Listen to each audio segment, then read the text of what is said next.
The G-bass trombone was a pinnacle of British instrument manufacture and thrived there for 150 years. But why did everyone stop playing it and what led to its demise? Strap on as we learn the tale of its birth and its death. Welcome to the Trombone channel. I hope you enjoy.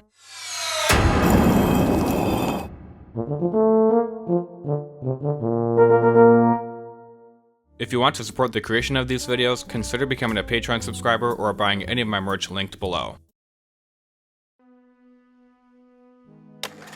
Our story begins in 1827 when a trombonist in Vienna published the newest trombone method, which contains the first reference to the G-bass trombone.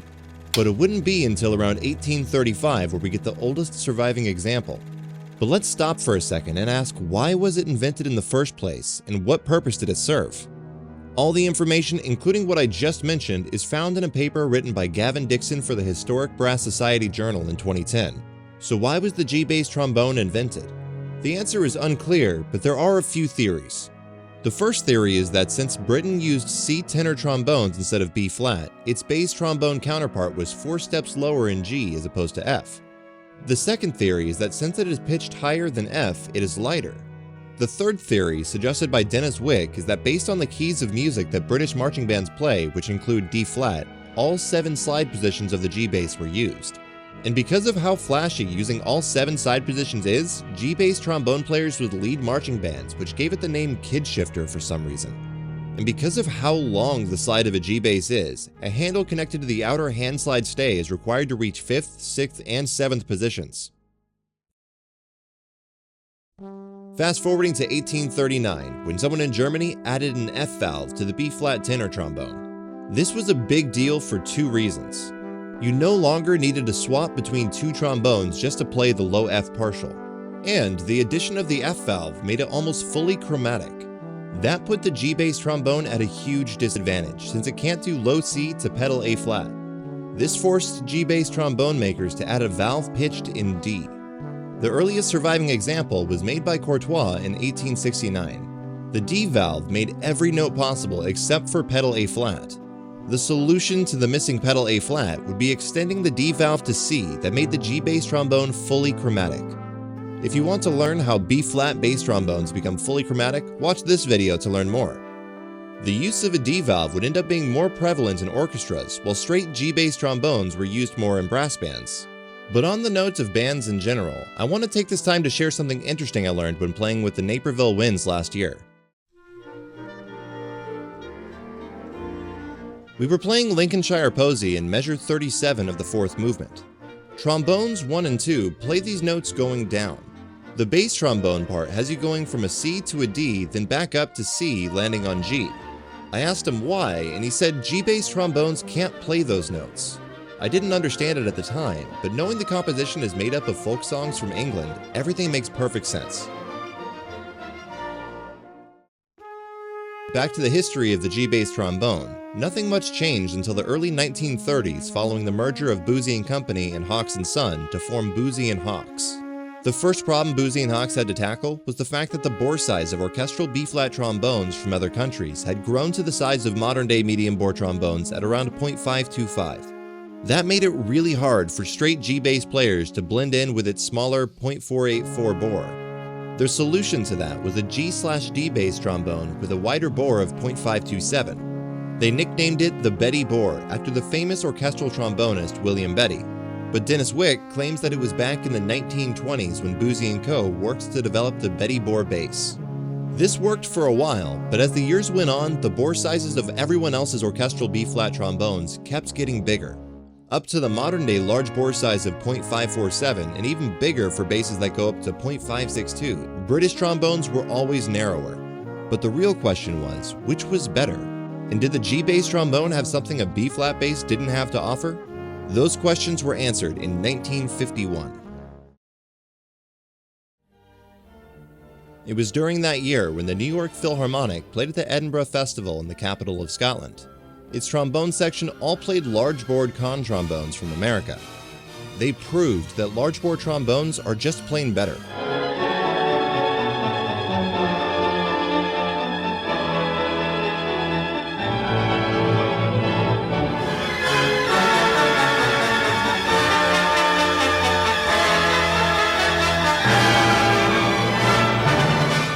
The large bore sizes of those trombones offered a large dynamic range and a rounder tone quality. You could play louder and sound better.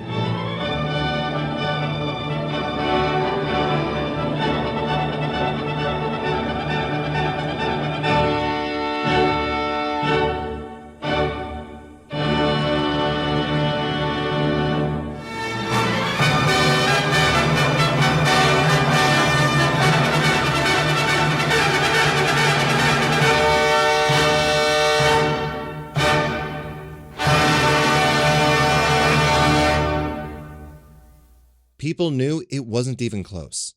That same year, the Scottish National Orchestra based in Glasgow became the first professional orchestra in the UK to adopt the B-flat bass trombone. Its current G-bass player, Jimmy Miller, didn't want to make the switch, so the second trombonist, Percy Cook, agreed to do so and played a German peering bass trombone. But why didn't he use an American con like those from the New York Philharmonic did? That's because a trade embargo was placed in 1938 that banned the import of foreign musical instruments. But that didn't stop British players from going to America and buying them there. That was the case for the Philharmonia Orchestra from London when they toured America in 1955. But when they came back with their set of con trombones, the bass trombonist had his new bass confiscated by customs because someone apparently knew a thing about trombones and wasn't having the B-flat bass craze.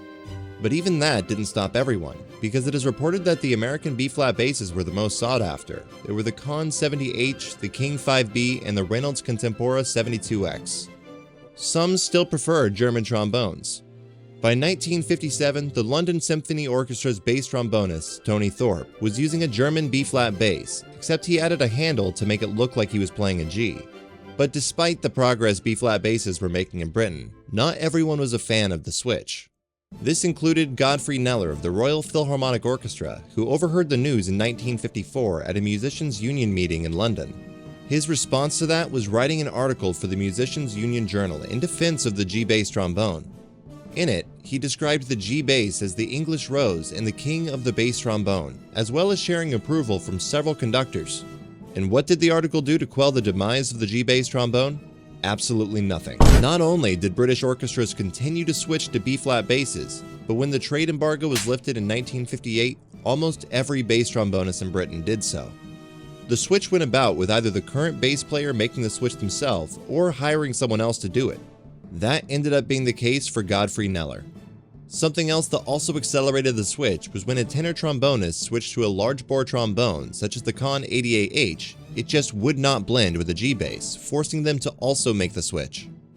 Dennis Wick goes into this further. He explained how switching to large bore trombones forced everyone to rethink their approach to sound concepts, saying, "I felt that more definition and color were needed."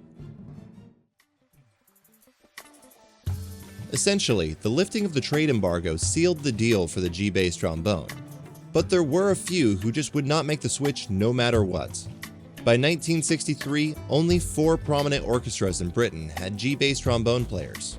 What got their players to switch was, well, they didn't. They just kept on playing their G-basses until the end of their careers.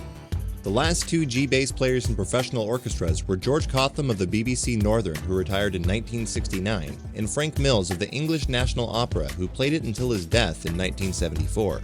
But the history of the G-bass trombone doesn't end there. That's because the straight G-bass was still being used in brass bands. Despite its downfall in the orchestral scene in the late 1950s, the straight G-bass was still used in brass bands. But it was reported in 1958 how 2 brass bands had switched to a B-flat/F bass made by Boozy & Hawkes with a model name and bore size of 555 that they manufactured the year prior. But when Boozy & Hawkes were developing the 555, they employed the strategy of straight-up copying the American designs as closely as possible. They later started producing a double-valve version of the 555 with inline independent valves in 1972, model number 4106, but I couldn't find a photo of it. But what I could find photos of were a dependent version of the 555. But for some reason, neither one of these double-valve basses were mentioned in Doug Yo's article about double-valve basses. Back to brass bands.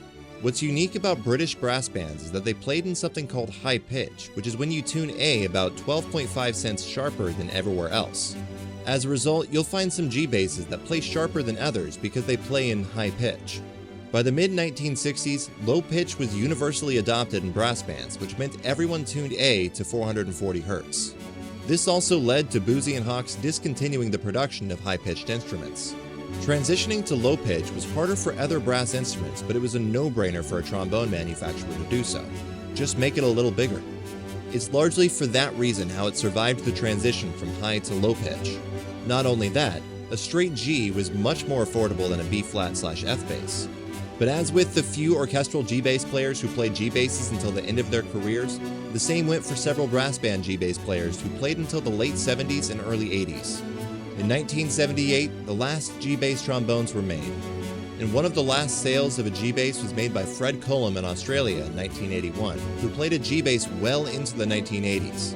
And if you're wondering what a G-bass trombone is doing in Australia, Boozy and Hawkes had already established a global enterprise in the music industry, which included Australia.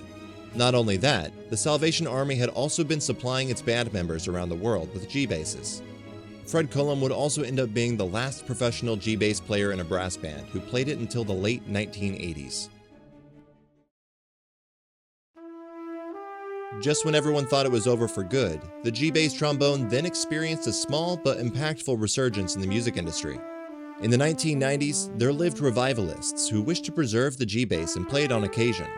Much of the work on the preservation of G-basses was done by Professor Arnold Myers in Edinburgh University. Fittingly or not, the same city where the New York Philharmonic changed history back in 1951. Professor Arnold Myers even supplied several G-basses to professional players around the world. One of those is Doug Yo of the Boston Symphony, who in 2002 played Elgar's Cockaigne Overture with a Betty Board G/D bass. Another player is Dave Gordon, who plays a G-bass with the new Queen's Hall Orchestra, which is a period performance orchestra that plays British repertoire of the early 1900s. He also played a G-bass in the soundtrack of the 1999 film Topsy Turvy. The G-bass even made it back into the brass band scene. One was used in an album recorded by the Grimethorpe Colliery Band about the history of brass band music.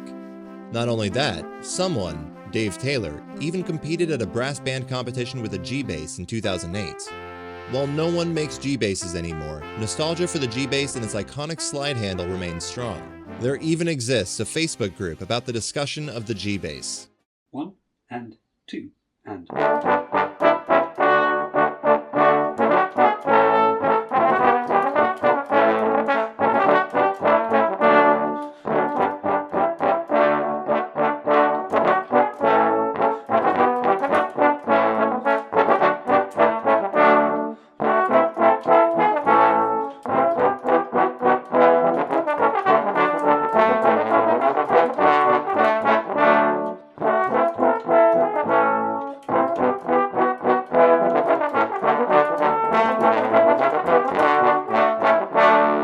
If you guys enjoyed this video, hit the like button and subscribe for more trombone content coming soon. That will be all for today. I will see you in the next one.